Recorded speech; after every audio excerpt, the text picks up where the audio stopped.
Okay, magsimula tayo sa isang tanong na parang ang simple, pero sa totoo lang madalas nating iniisip. Kailangan mo ba talaga ng titulo o posisyon para masabi mong leader ka? Kasi parang, aminin natin, marami sa atin ang naghihintay eh. Naghihintay ng permiso, ng promotion, Ng formal anointment, kumbaga. bago tayo kumilos na parang may bigat yung boses natin. Pero, paano kung yung mismong paghihintay na yon? Paano kung yun pala ang pinakamalaking hadlang sa atin? Yan mismo ang sentro ng material na ibinahagi mo sa amin. Isang sipi to mula sa aklat na Leadership Beyond Position, How Ordinary People Create Extraordinary Impact ni Chris R. Velazquez. Okay. At mahalagang malaman para sa iyo na nakikinig na si Velazquez ay hindi isang corporate guru, Siya ay isang missionary pastor dito sa Pilipinas for over 25 years.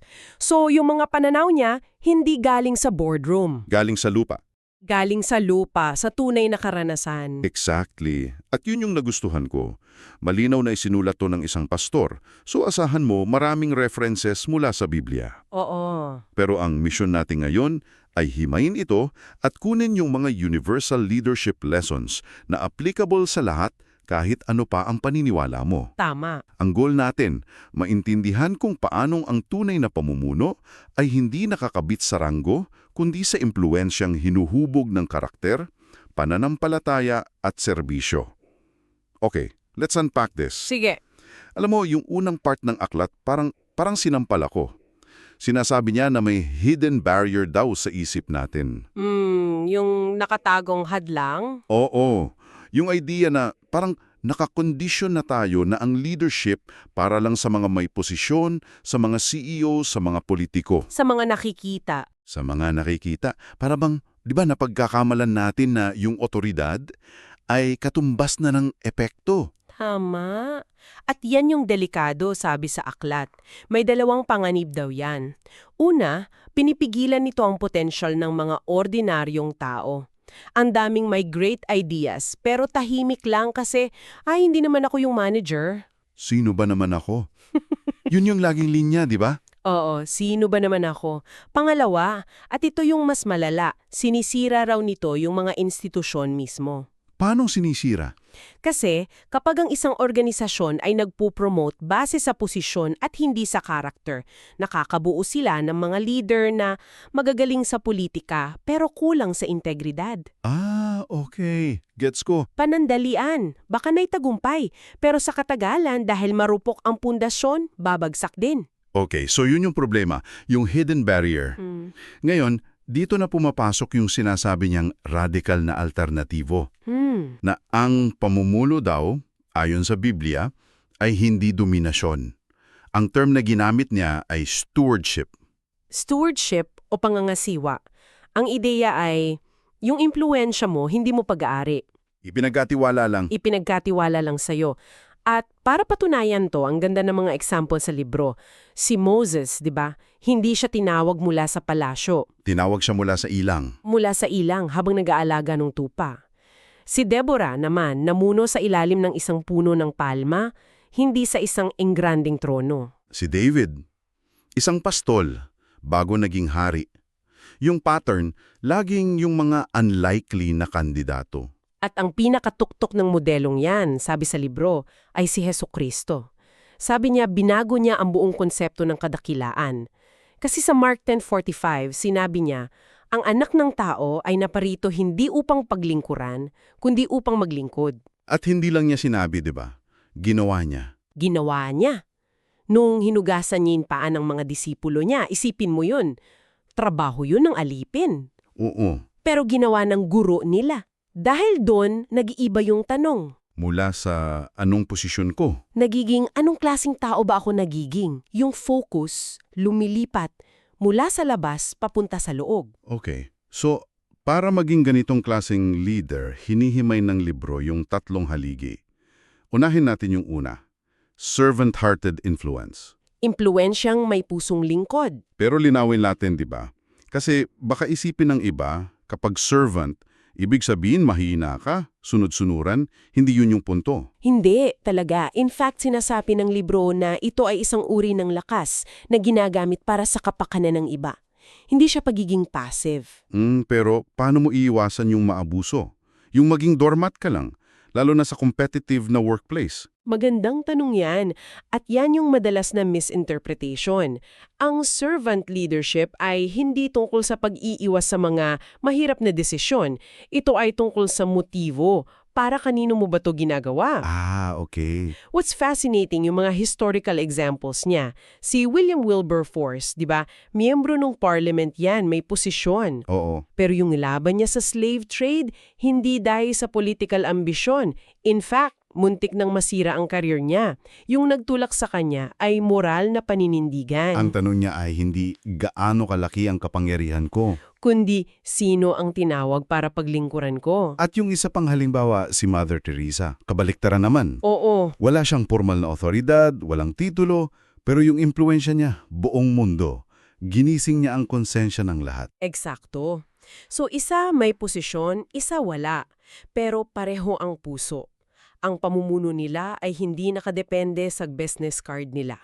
Okay, so gets ko yung servant-hearted.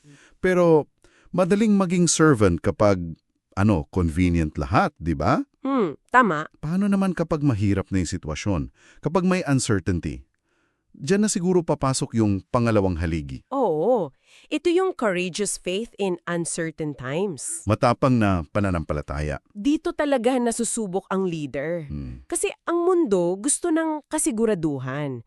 Pero sinasabi ng libro na ang tunay na leadership ay lumalabas sa gitna ng panganib.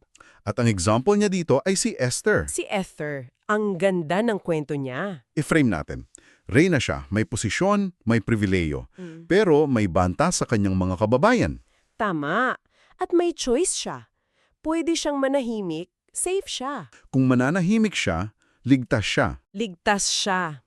Pero para iligtas ang mga kababayan niya, kailangan niyang lumapit sa hari na pwedeng ikamatay niya. Kailangan niyang isugalang lahat. Isugal ang lahat. Yung leadership moment niya ay hindi yung koronasyon. Yung leadership moment niya ay nung sinabi niya, kung ako'y mamamatay, ako'y mamamatay. So yung faith dito, hindi lang basta paniniwala? Hindi. It's faith in action. Hindi inalis ng pananampalataya yung takot niya. Binigyan siya nito ng lakas para kumilos sa kabila ng takot. Okay, so meron na tayong pusong lingkod at tapang sa gitna ng uncertainty. Ano yung pangatlo? Nasabi mo nga, baka ito yung pundasyon. Ito yung the discipline of spiritual formation. Disiplina ng espiritual na paghubog. Ito yung part na baka mahirap i-apply para sa iba. Paano to mag-a-apply sa isang taong hindi naman sabihin nating spiritual? Napakagandang tanong.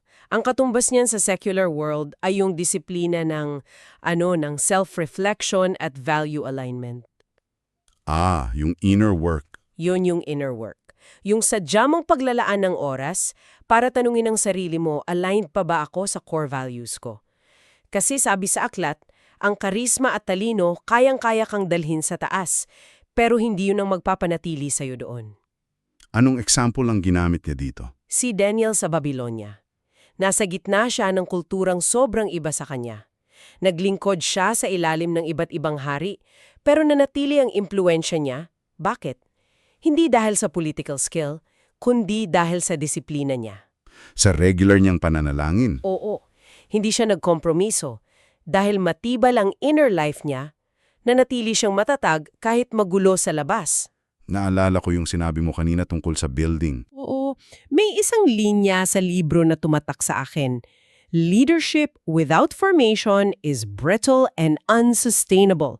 Leadership with formation is enduring and transformational. Marupok yung walang formation. Marupok, isang malaking crisis lang, bibigay ka. Pero kapag binuo mo yung loob mo, yan ang pundasyong hindi kayang tibagin. Ang ganda. So servant heart, courageous faith, spiritual formation, at ang maganda sa aklat, hindi siya nagtatapos dyan. Hindi lang siya teorya. Hindi kanya iiwan na inspired ka lang. May mga binibigay siyang parang toolkit. Tama. Isa siyang practical manual. Halimbawa, may activity siyang mapping influence. Paano yun? Sinasabi niya, ilista mo raw lahat ng lugar kung saan may impluensya ka na ngayon kahit walang titulo. Sa pamilya mo, sa barkada mo. Sa trabaho, para makita mo na, may impluensya na pala ako, hindi mo na kailangang hintayin. At kapag nakita mo na yun, anong susunod? Meron ding konsepto ng mentorship chains. Ang ideya ay ang impluensa hindi iniipon, ibinapasa. Okay. Humanap ka ng magme-mentor sa'yo at kasabay nito, humanap ka ng kaya mong i-mentor.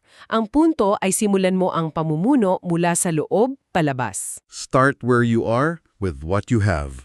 Exactly! So kung isummarize na natin ang lahat, ang pinakamalaking aral na makukuha natin dito sa Leadership Beyond Position ay ito. Ang tunay na pamumuno, hindi siya posisyon na hinihintay. Desisyon siyang isinasabuhay, araw-araw. Tama. Hindi ito tungkol sa titulo na makukuha mo balang araw, kundi sa epekto at pagbabagong idinudulot mo sa buhay ng iba. Ngayon. At iwanan ka namin ng isang tanong para sa iyo na nakikinig, na direktang hango sa diwa ng aklat na ito.